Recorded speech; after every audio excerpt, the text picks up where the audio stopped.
AEW Dynamite in 3 minutes. Has it improved since I last watched it? Let's check it out. Let's get a counter on the screen and let's get cracking. My biggest criticism of AEW Dynamite as of late has been the fact that there's been no really big matchups with big stars. That was completely rectified in the first 10 seconds. Here comes FTR versus LAX, Proud and Powerful, Santana and Ortiz. This is the pinnacle of their tag team division as far as I'm concerned. These are the two best teams, followed very closely by the Lucha Brothers. Woefully underutilised, woefully underbooked, frankly.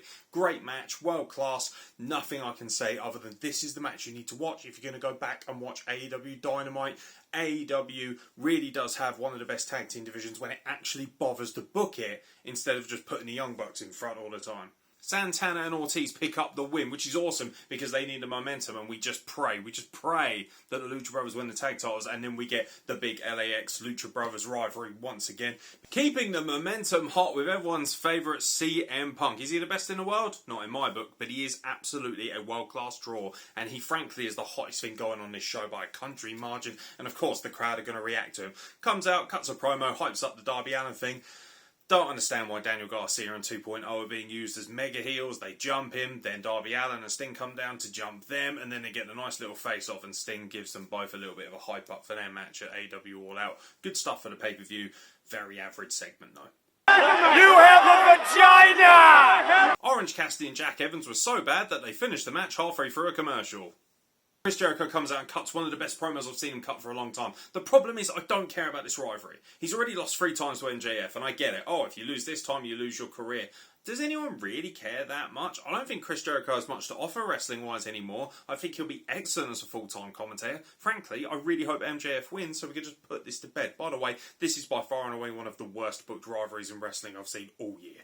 Prepare the meaty horse erection because it's Will Hobbs versus Brian Cage. Absolutely fantastic stuff. 2 whopper little hosses beating the shit out of each other. Ricky Starks, my man, the guy who I think should be one of the biggest stars in this company, comes down and of course costs Brian Cage the win against Powerhouse Hobbs, who frankly needs a big win, and this was it. Unfortunately, Tony Khan clearly didn't watch NWA in Power enough because so many of those women excelled last weekend, and yet here we are with just a 5-minute match between Taynara Conti and Penelope Ford, both of which could be mega stars in my book. The bunny jumps Taynara Conti after she picks up the win, and then we get the return of Anna Jay. Fantastic stuff. More women who could genuinely make a difference on this roster if they were given more time, frankly.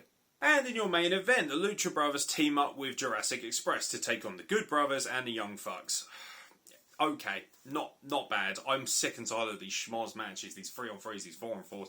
They're just not my cup of tea, so I'm not going to enjoy them in the first place. Ray Phoenix was fucking balls to the wall, excellent. He always is. I think the Lucha Brothers are arguably the most underrated tag team in the entire world. And then, of course, the Elite comes down, they bring down the cage, and they beat up the faces, while some of the faces try and get in, and they're repelled by hairspray, or cold spray, or whatever the fuck they use. Flat. And for all those people who are going to massively defend the Elite because they're all a bunch of dumb marks, that's fine, but ultimately the crowd, even the live crowd, was very flat and very quiet for this. And a lot of it has to do with the fact that Chris Jericho versus Kenny Omega is not a big draw. It's just not. Neither of those guys are huge draws, not just Kenny Omega. I love Christian Cage personally, but I'm not going to pay money just to watch a pay-per-view with him in. I will, however, pay good money to see CM Punk versus Darby Allin. Who doesn't want to see CM Punk wrestle again after 7 years, even if you're not a huge fan? And I actually am very excited about Miro versus Eddie Kingston, because those are 2 guys that have been woefully underutilised until now. So very excited to see what they can do. And I will be covering AEW All Out on the podcast, not to mention dropping predictions, a little pre-show, so make sure you guys check out that.